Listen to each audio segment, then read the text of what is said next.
그들이 가버나움에 들어가니라. 예수께서 곧 안식일에 회당에 들어가 가르치시매 무사람이 그의 교훈에 놀라니 이는 그가 가르치시는 것이 권위 있는 자와 같고 서기관들과 같이 아니함일러라. 마침 그들의 회당에 더러운 귀신 들린 사람이 있어 소리질러 이르되 나사렛 예수여, 우리가 당신과 무슨 상관이 있나이까? 우리를 멸하러 왔나이까? 나는 당신이 누구인 줄 아노니 하나님의 거룩한 자니이다. 잠잠하고 그 사람에게서 나오라.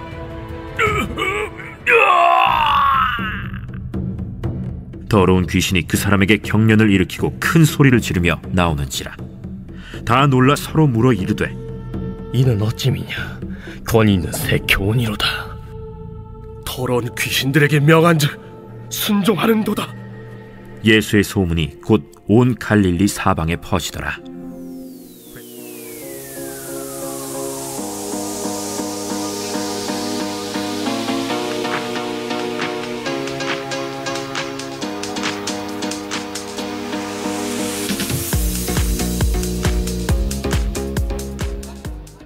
예수 그리스도의 회당 인질 구출 작전. 1972년 서독의 미넨에서는 위성으로 생방송이 중계되는 첫 번째 올림픽이 열렸습니다. 경기가 한창이던 9월 5일 새벽 4시경에 이 선수들이 머물고 있었던 선수촌에 팔레스타인 출신의 검은 9월단 블랙 세프템버라는 이 테러리스트들이 침입을 했습니다. 이들의 목적은 이스라엘에 수감된 자국 국민들인 팔레스타인 죄수 234명을 협상을 통해서 풀어줘라. 그러기 위해서 인질극을 벌이기로 한 것이었습니다. 우리 사진에도 볼 수 있는데 이때 처음으로 위성으로 생중계가 되었기 때문에 전 세계에 있는 방송국에서 아주 그냥 취재 열기가 아주 뜨거웠습니다. 그리고 저 테러범의 실제 모습이 오른쪽 상단에 있고 경찰들이 이제 테러범을 잡으려고 운동복 차림으로 선수인 것처럼 하면서 위장을 해가지고 이제 잡으려고 하는 이 장면이 사진에 있습니다. 그런데 1972년만 해도 그 당시에 전 세계에 테러가 그렇게 많지 않았기 때문에 서독 경찰들도 테러리스트에 대한 훈련을 받지를 못했다고 합니다. 그러니까 이 경찰들이 테러리스트를 잡으려고 하다 보니까 어떻게 했냐면 방탄조끼 위에 선수인 것처럼 보이려고 선수 운동복을 입었습니다. 그러니까 어떻게 됩니까? 조끼를 입은 다음에 운동복을 입으니까 표가 너무 나잖아요. 몸이 뚱뚱해져가지고. 그러니까 범인들이 볼 때 이거 경찰이구나 라는 게 너무 눈에 띄게 보였었고, 그 다음에 전 세계에서 모인 취재진이 생방송으로 지금 구출 작전을 이제 인질 구출 작전, 이스라엘 선수들과 선수단을 납치를 했는데 인질 구출 작전을 생방송으로 중계를 하는데 전 세계 사람들이 실시간으로 보게 되었습니다. 그리고 누구도 보았는지 아십니까?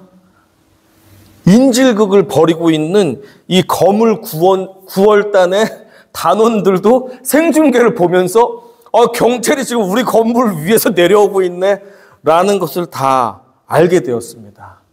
얼마나 이 경찰이 테러리스트에 대한 준비가 부족했는지를 우리가 알 수 있습니다.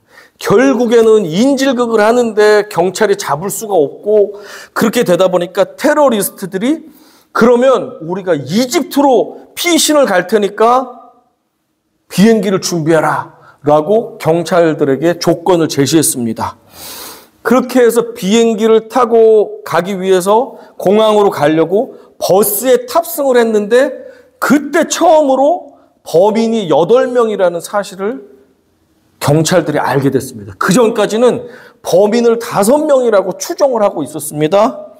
이제 범인이 8명인 줄 알게 됐습니다. 범인들과 9명, 10명 되는 그 이스라엘 선수단 인질들과 같이 버스에 타서 공항에 내렸습니다. 비행기를 타고 가야 되는데 비행기 안에는 원래 승무원으로 위장을 한 경찰들이 매복해 있었습니다. 그래서 승무원인 척 하면서 비행 중에 이 범인들을 잡으려고 했는데 범죄자들이 도착하기 전에 이 비행기 안에 있던 12명의 경찰들이 무서워가지고 벌벌 떨었습니다. 그러다가 자기네끼리 회의를 했습니다. 야, 이거 끝까지 우리 해야 되는 거야? 했는데 다수결로 표가 어떻게 나왔냐면 우리 하지 말자. 그래서 범인들이 비행기에 도착하기 전에 12명의 경찰, 비행기 안에 탑승했던 경찰들이 다 도주를 했습니다. 그 사이에 범인들이 인질들을 데리고 비행기에 타려고 보니까 비행기가 텅텅 비어 있는 것입니다. 조종사도 없습니다. 아, 이거 문제가 있구나 하고 이제 나와서 경찰들이 있는 걸 보고 총격전이 벌어졌습니다. 매복하고 있던 이 경찰들이 사살을 하면서 5명의 암살 조직들, 이 테러리스트들을 사살했습니다. 그리고 3명은 죽이질 못했습니다. 왜냐 했더니 8명인 줄 알았는데 공항에 있는 잠복한 이 경찰들에게는 범인이 8명이라는 사실이 전달이 되지 않았대요. 그러니까 공항의 경찰들은 5명인 줄 알고 5명을 다 없앴는데 3명의 범인이 더 있었던 것입니다. 결국에는 나중에는 3명도 생포를 하게 되었다고 합니다. 생포되는 과정에서 자기들도 죽게 생겼으니까 이 검은 이 9월단이 살아있는 이스라엘 선수단을 모두 다 죽여버렸습니다.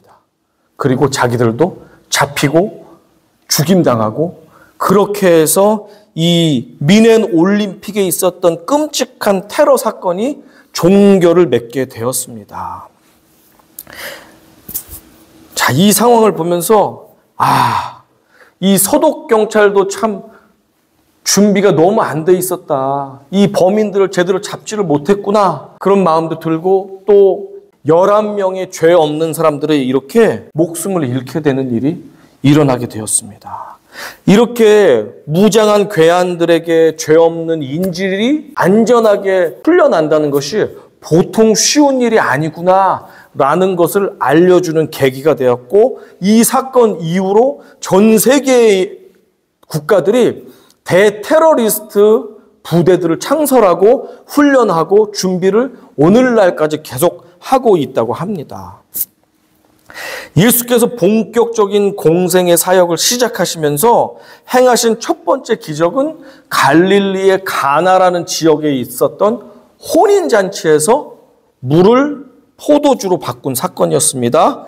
이 사건이 있은 다음에 예수님은 가버나움이라는 도시로 이사를 가셨습니다. 그때는 제자들이 한 3명에서 5명 정도 있었어요. 12명이 다 세워지기 전입니다. 소수의 제자들을 데리고 가버나움으로 갔습니다. 가버나움은 어디 있냐면 저 예수님이 십자가에 못 박히신 곳이 예루살렘이라는 유대 지방의 수도죠. 가장 유명하고 중요한 도시.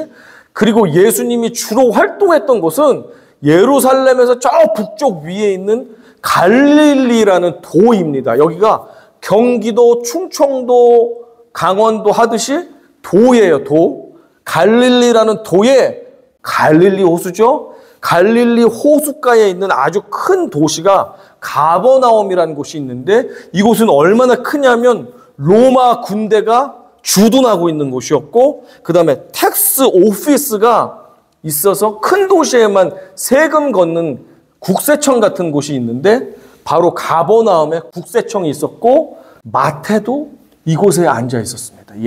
이 세리 마태도.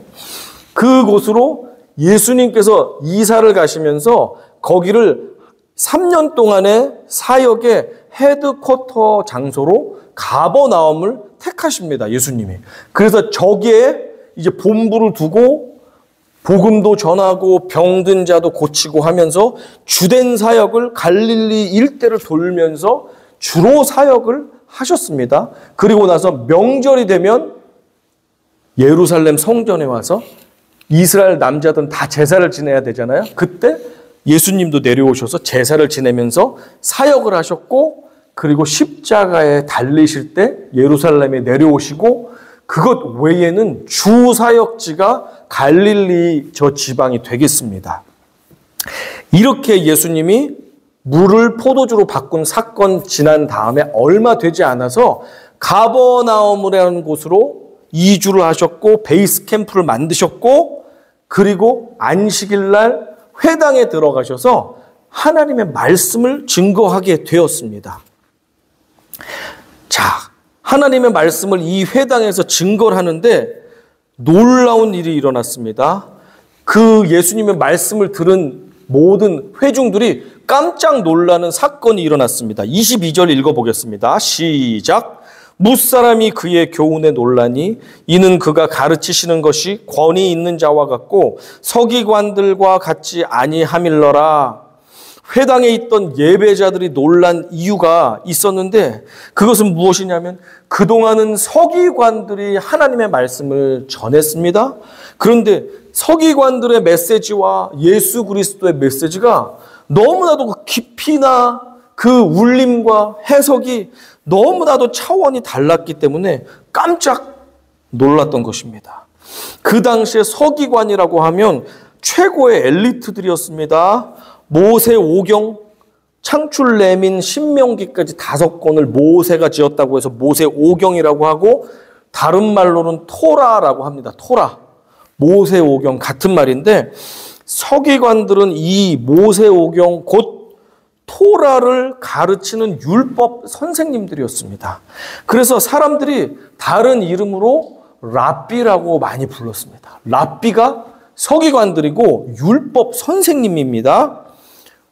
그리고 그 당시에 국회의원과 같은 게 무엇이냐면 사내들인 공의회라는 곳이 있었습니다. 거기가 바로 여의도 국회의사당과 같은 곳입니다.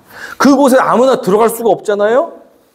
바로 서기관이 사내들인 공의회의 멤버로 들어갈 수가 있는 아주 국회의원과 같이 높은 사람들이었고 오늘날로 말하면 신학교 교수님들과 같은 아주 성경에 대한 박사들이 서기관이었습니다. 그런데 평소에는 서기관들이 하나님의 말씀을 전했는데 그들의 말씀에는 감탄을 받지 못하다가 오늘 예수님이 하나님의 말씀을 전하니까 감탄과 감동을 받게 되었습니다. 이게 서기관이 말씀이 너무 후지고 못해서 그런 것이 아니라 서기관도 훌륭한 사람들인데도 불구하고 그들의 뛰어난 언변과 유식한 지식한 그 지식 높은 메시지보다도 예수 그리스도의 메시지가 권위가 더 높았기 때문이라고 성경이 말씀합니다.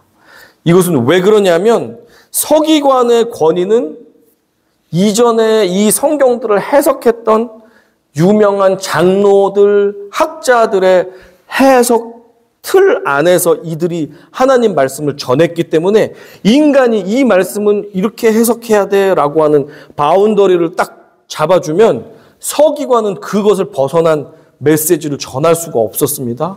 그러니까 인간이 만들어 놓은 한계 안에서 하나님 말씀을 전하다 보니까 그 권위가 수준 높은 인간 학자들의 권위 그것을 뛰어넘을 수가 없었습니다.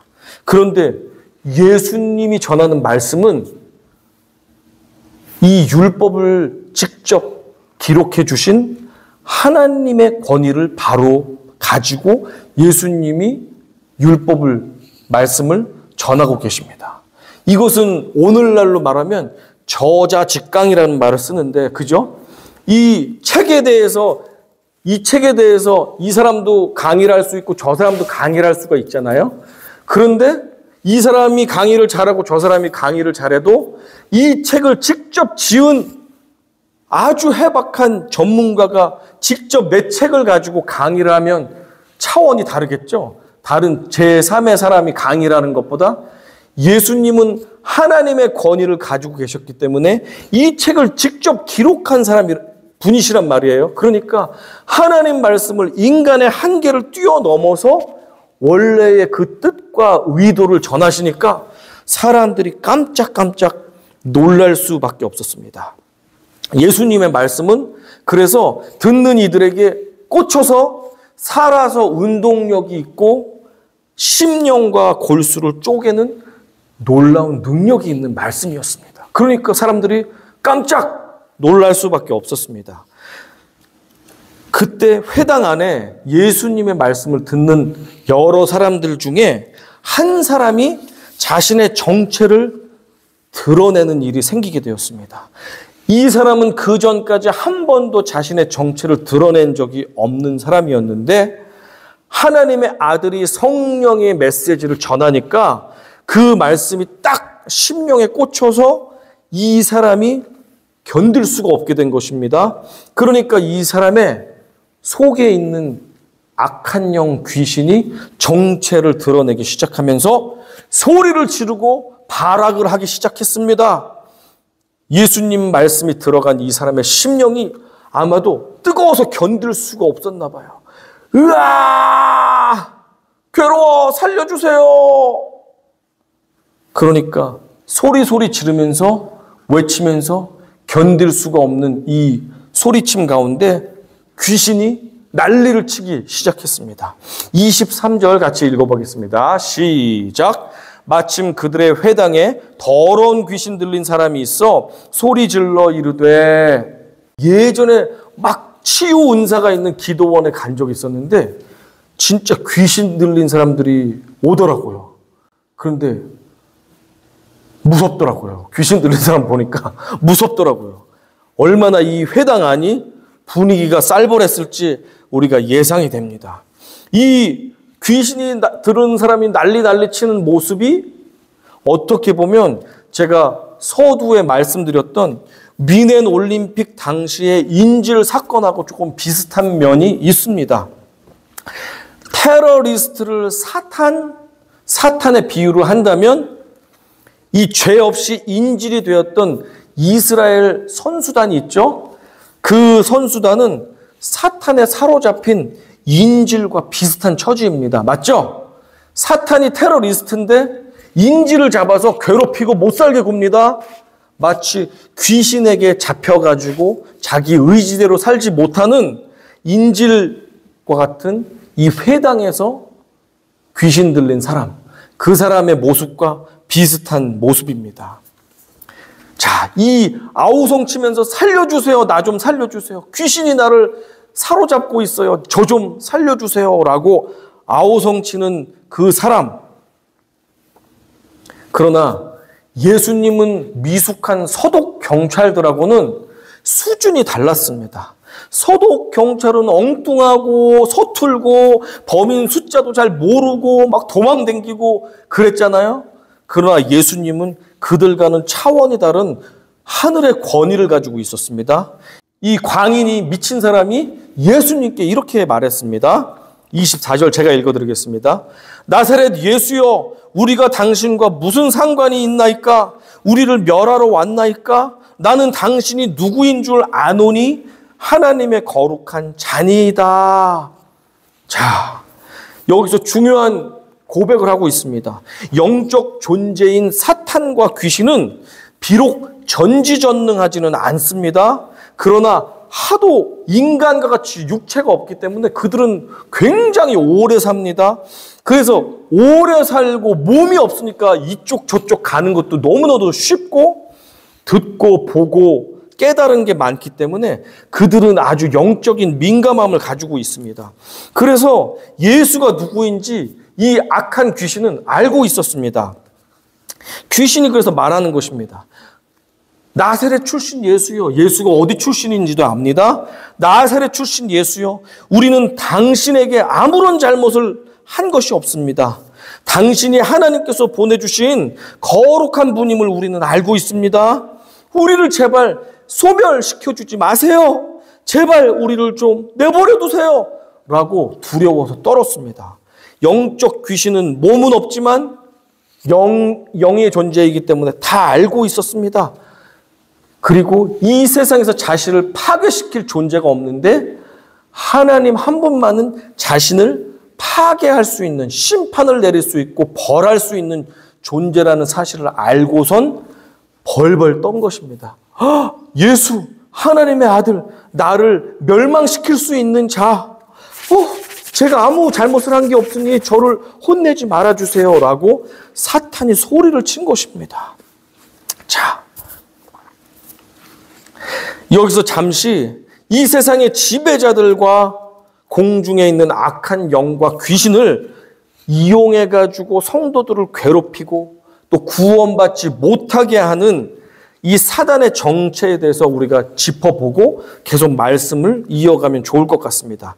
사탄의 정체가 무엇인지 여러분도 아실 텐데 한번 확인해 보겠습니다. 첫째, 사탄은 속이는 영입니다. 같이 읽어보겠습니다. 말씀 시작. 진리가 그 속에 없으므로 진리에 서지 못하고 거짓을 말할 때마다 제 것으로 말하나니 이는 그가 거짓말쟁이요 거짓의 아비가 되었음이라. 사탄은 그 태생이 거짓의 아비이기 때문에 절대로 진실을 말할 수가 없습니다. 여러분, 에덴 동산에서 뱀을 보세요. 그는 사단의 원조죠. 그는 진실을 말할 수가 없습니다. 그런데 중요한 것은 그가 진실도 말합니다. 왜냐하면 속여 넘어가게 하려고. 그래서 진실을 대략적으로 가져온 다음에 살짝 그것을 꼬아가지고 거짓을 섞어가지고 그럴듯하게 보이게 만드는 게 사탄입니다. 사탄은 거짓말만 무조건 하는 게 아니라 진실을 가져와서 거짓을 말합니다. 둔갑을 시켜가지고 그럴듯하게. 그러기 때문에 우리가 깨어있지 않으면 분별을 할 수 없는 것입니다. 그가 말하는 것 중엔 진짜도 있기 때문에 그렇습니다. 그러나 본질상 그는 결국 거짓을 말할 수밖에 없는 존재인 것입니다. 여러분이 살아가면서 때로는 누군가에게 속아 넘어간 적이 있을 것입니다. 그런데 정말로 알고 보면 어떤 것이냐면 나를 교묘하게 속인 그 인간, 그 작자, 그는 사단에게 인질로 잡힌 사람입니다. 엄밀히 말하면 그렇습니다. 두 번째입니다. 사단의 정체. 사단은 파괴의 영, 사망의 영입니다. 사탄은 무언가를 선한 것 그리고 아름다운 일을 천성적으로 할 수가 없는 존재입니다. 사탄은 말 한마디만 가지고선도 가정 안에서 부부관계를 완전히 깨뜨릴 수도 있습니다. 부모와 자식 관계도 무너뜨릴 수가 있습니다. 성도와 성도 관계도 한 가지 작은 것을 오해하게 만들므로 인해서 파괴시킵니다. 온갖 그럴듯하고 타당한 이유를 들어서 교회를 무너뜨리기도 합니다. 우리의 신앙생활도 파괴시킵니다. 우리가 시간과 물질과 마음을 주님께 드리려고 하는 그 마음까지도 없애버리는 게 사단입니다. 사탄은 때로는 정치인이나 유명인을 사용해가지고 우리가 하나 되지 못하게 합니다. 이웃과 친구들을 통해서도 우리를 분열시킵니다. 사탄은 거룩하고 선한 공동체가 세워지는 것을 견디어 할 수가 없고 그래서 어떠한 이유와 방법을 동원해서라도 선한 공동체, 아름다운 관계를 깨뜨리고 무너뜨리려고 발악을 합니다. 그래서 베드로전서 5장 8절은 이렇게 고백하지 않습니까? 근신하라, 깨어라. 너희 대적 마귀가 우는 사자같이 두루 다니며 삼킬 자를 찾나니. 혹시 나를 통해서 지금 우리 가정과 학교와 직장과 교회와 공동체가 아름답게 세워지고 있습니까? 그렇다면 정말 잘하고 계십니다. 우리 주님께서 기뻐하실 것입니다. 그 선한 일을 더 기쁘게 열심히 해 나가시기를 바랍니다. 하지만 나를 통해서 우리 가정과 학교와 직장과 교회와 공동체와 인간관계가 균열이 생기고 있습니까? 죽어가고 있습니까? 그렇다면 내가 지금 사탄의 인질이 되어서 그에게 쓰임받고 있는 것은 아닌지 돌아보기를 원합니다. 그를 뿌리치고 탈출하시기를 원합니다. 이렇게 명령하세요. 내가 예수 이름으로 명하노니 나를 사로잡아 내 주위에 있는 모든 관계를 파괴하고 무너뜨리고 죽이는 이 더러운 사단의 영들은 나에게서 떠나갈지어다.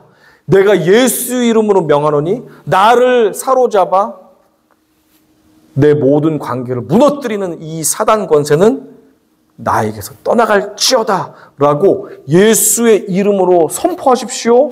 명령하십시오. 그러면 다른 이름은 콧방구도 끼지 않지만 예수 이름으로 명령할 때는 예수님께서 보증하시는 명령이기 때문에 사탄이 반응할 수밖에 없습니다. 그러니까 나로 인해서 짜증이 나서 집안을 나쁘게 만든다든지 하나 잘못 내가 오해한 것 때문에 어떠한 상황을 내가 좋지 않게 무너뜨리는 과정 가운데 있다면 사단이 나를 인질로 삼고 나를 사용하고 있구나.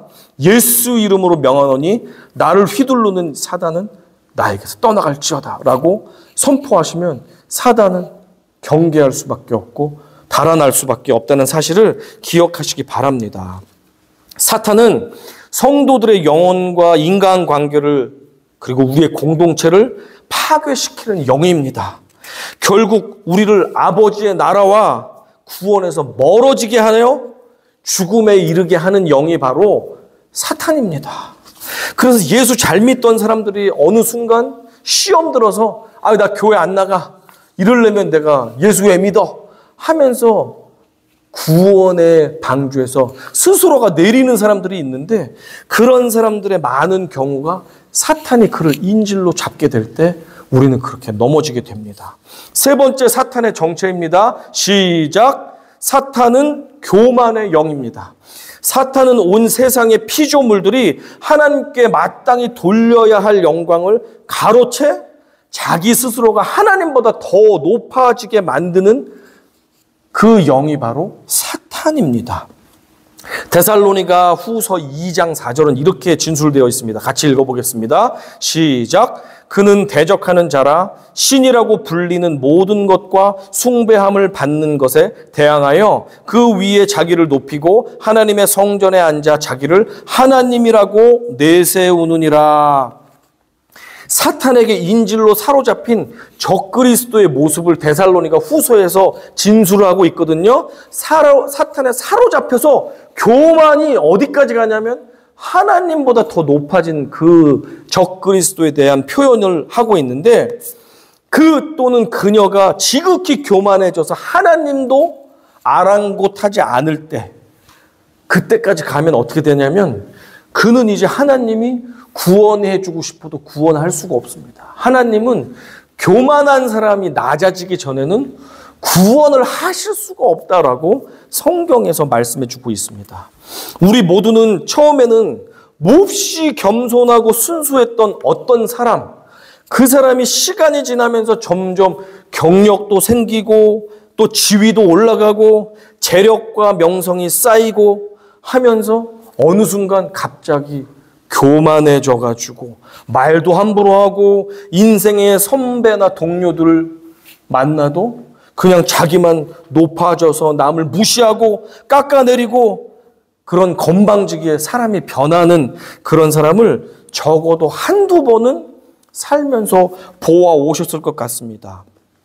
저 역시 저 사람 참 옛날에 순수하고 겸손했는데 사람이 많이 변했어. 저 사람 너무 교만해졌어. 라고 생각하는 경우가 있었습니다. 그런데 그런 생각을 하는데 갑자기 이런 마음이 들었습니다. 저에게 질문 하나가 생겼습니다. 너가 만약에 저 사람과 같은 똑같은 실력과 경력과 재물과 명예와 인기가 너에게도 주어진다면 너는 끝까지 겸손할 수 있을까? 라고 하는 질문이 저에게 찾아왔습니다. 그래서 제가 내가 겸손할 수 있지 하면서 내가 저 사람의 지위와 재력과 인기와 능력을 가졌을 때를 한번 상상해 보았습니다. 모두가 나를 떠받들고 나를 높이 볼 때 내가 정말 큰 능력을 갖고 있을 때도 나도 아무것도 없었던 옛날처럼 겸손할 수 있을까라고 생각을 해보니까 제가 당당하게 당연히 난 겸손할 수 있지 라는 자신 있는 말을 하기가 조금 망설여졌습니다. 여러분은 어떠십니까? 저 사람 교만해 라고 하지만 그 사람과 같은 지위와 재력과 인기와 명예를 지금 갖고 있다면 여러분은 그보다 더 겸손할 자신이 있다고 자신 있게 말할 수 있겠습니까? 자신이 저는 없었습니다. 저 자리가 저를 교만하게 만들어 주었구나 라는 생각이 들었습니다. 사탄의 강력한 무기는 우리를 교만하게 만드는 것입니다. 우리가 한번 제대로 교만해지기 시작하면 사탄의 작전은 성공입니다. 대성공입니다.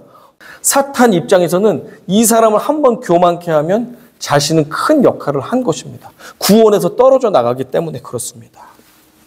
자, 이제 사탄의 정체를 다시 보았고 이제 가버나움 회당 현장으로 돌아가 보겠습니다. 예수 앞에서 정체가 탄로난 그 귀신 앞에 예수께서 꾸짖으면서 이렇게 말씀하셨습니다. 예수님은 어떤 분이십니까? 하나님께서 보내신 대테러리스트 특공대 대장이시잖아요.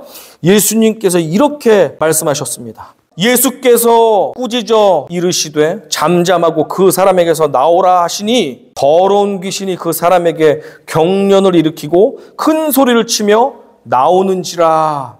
예수님께서 꾸짖으셨습니다. 높은 권위를 가지고 나와! 라고 명령하셨습니다. 그 즉시 귀신이 찍소리 못하고 그 인질이었던 사람으로부터 그를 내버려 두고 탈출해서 도망가게 된 것입니다. 이 현장에 있던 사람들은 예수 그리스도의 천상의 메시지를 듣고 한번 놀랐습니다.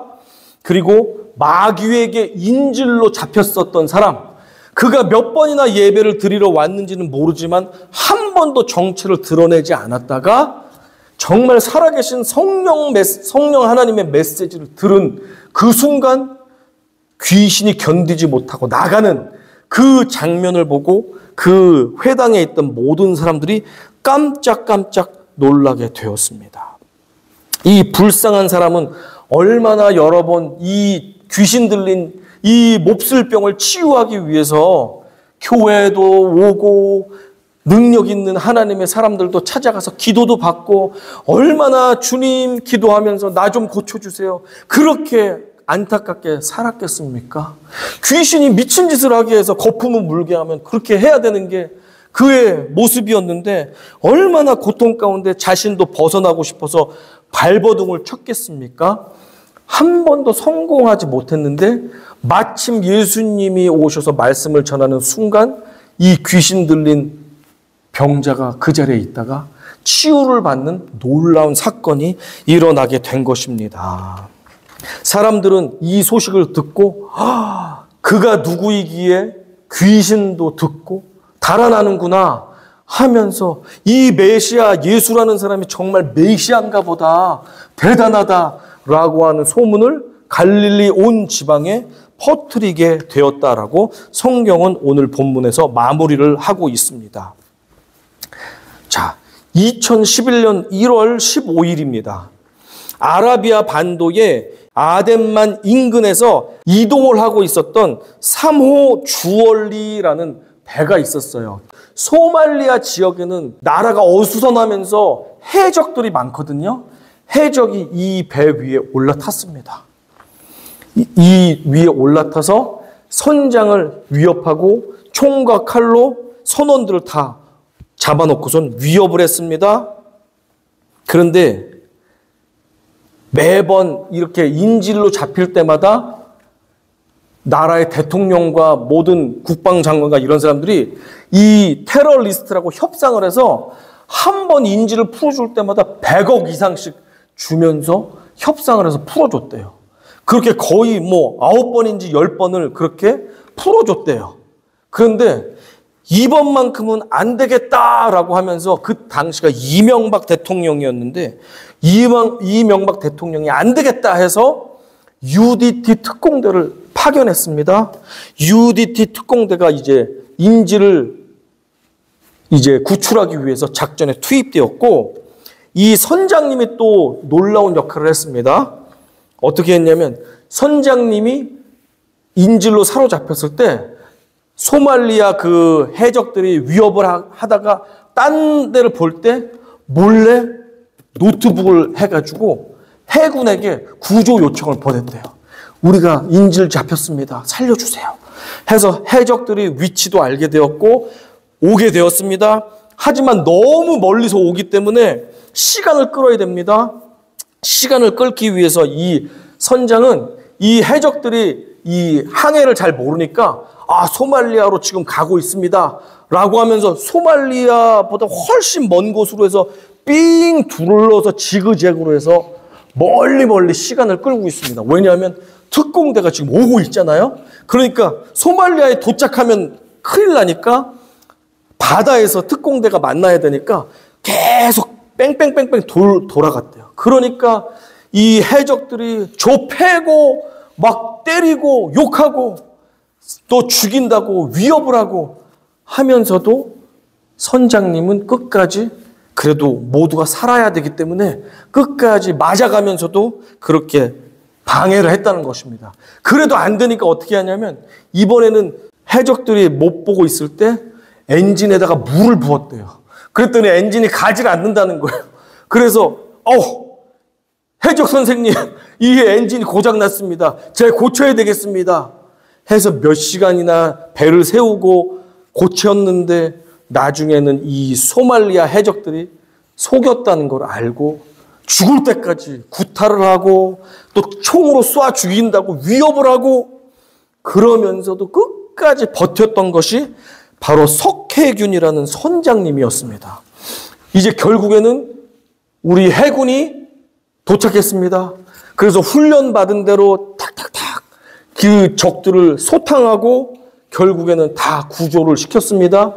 그때 이 화가 난 해적들이 선장님을 6발이나 총을 쏴가지고 죽이려고 했는데 의식불명 상태에 선장님이 쓰러졌습니다. 결국에 빨리 비행기를 태워가지고 이송을 시켜서 그 아주대병원에 이국종이라는 그 유명한 교수가 있습니다. 그분이 수술을 해서 정말 혼수 상태에 있는 선장님을 살렸고 저 배에 있는 흉터를 보세요. 총을 6발이나 맞고 죽기 전까지 얻어맞다가 저렇게 구사일생으로 살아나게 되었습니다. 이 모습을 보면서 우리 UDT 특공대도 정말 대단하다. 어떻게 한 명도 죽지 않고 저렇게 구조해냈다라는 생각도 들면서 또 이 선장님의 재치와 목숨을 건 용기가 없었다면 이 사람들은 다 죽을 수도 있었는데 정말 구조될 수 있었다라는 결론을 갖게 되었습니다. 자, 오늘 말씀을 맺도록 하겠습니다.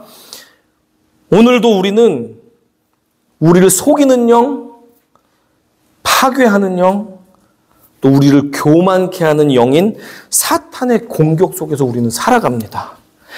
때로는 알게 모르게 사탄의 인질이 되어서 사탄이 이 시키는 대로 하나님을 마음 아프게 하는 말도 행동도 하고 가족과 동료들과 사랑하는 사람들의 마음을 아프게 하는 말과 행동을 하면서 우리는 사탄의 인질로서 살아갈 때도 있습니다. 그렇기 때문에 늘 깨어서 주님, 늘 저희가 깨어있기 원합니다. 우리에게 분별력을 주십시오 라고 기도할 필요가 있습니다. 또한 우리가 기도하여서 깨달을 때 사단이 나를 통해서 장난치고 있구나. 사탄이 나를 통해서 우리 가정과 우리 교회와 우리 공동체를 분열시키려고 하는구나 라는 깨달음이 온다면 우리가 용기 있게 예수의 능하신 이름으로 선포하며 사탄을 물리치시기를 간절히 축원합니다.